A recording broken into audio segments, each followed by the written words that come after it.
Hi friends. నేను మీకు ఈరోజు 'ఆంధ్ర కింగ్' తాలూకా గురించి మాట్లాడడానికి వచ్చాననమాట. సినిమా స్టోరీ విషయానికి వచ్చేస్తే 'సాగర్' అనేవాడు పిచ్చ ఫ్యాన్. చిన్నప్పటి నుంచి హీరో 'సూర్యకి' పిచ్చ ఫ్యాను. తను రాజమండ్రి దగ్గర చిన్న పల్లెటూరు. ఆ ఊరికి ట్రాన్స్‌పోర్ట్ ఫెసిలిటీస్, కరెంట్ ఏమీ ఉండదు. అలాంటి ఊర్లో 'సాగర్' ఏదో రాజమండ్రిలోకొచ్చి చదువుకోవడం, 'సూర్యకి' పిచ్చ ఫ్యాన్ అవ్వడం, ఆ తర్వాత అమ్మాయిని ప్రేమించడం, అమ్మాయి వాళ్ళ నాన్నతో సవాల్ చేయడం, ఆహ్, థియే ఊరంతా కలిసి అందరికి ఉపాధి ఇప్పించి థియేటర్ కట్టించడం. చివరికి హీరోకి ప్రాబ్లమ్ వస్తే థియేటర్‌నే అమ్మేసి హీరోకి సాయం చేయడం.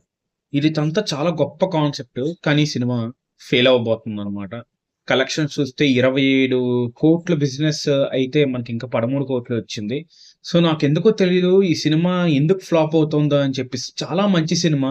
'Ramanna', 'Skanda', 'Warrior' double smash చేస్తే 'రాడ్‌లు', 'రొటీన్‌లు' అని చెప్పి తిట్టినోళ్ళు కొన్ని డిఫరెంట్ కాన్సెప్ట్ 'రామన్న' మొత్తం అంతా కంఫర్ట్ జోన్ నుంచి బయటకొచ్చి చేసినా కూడా సినిమా ఫ్లాప్ అవుతుందంటే నాకైతే అర్థం కావట్లేదనమాట. ఎందుకు ఫ్లాప్ అవుతుంది ఏంటని చెప్పేసి.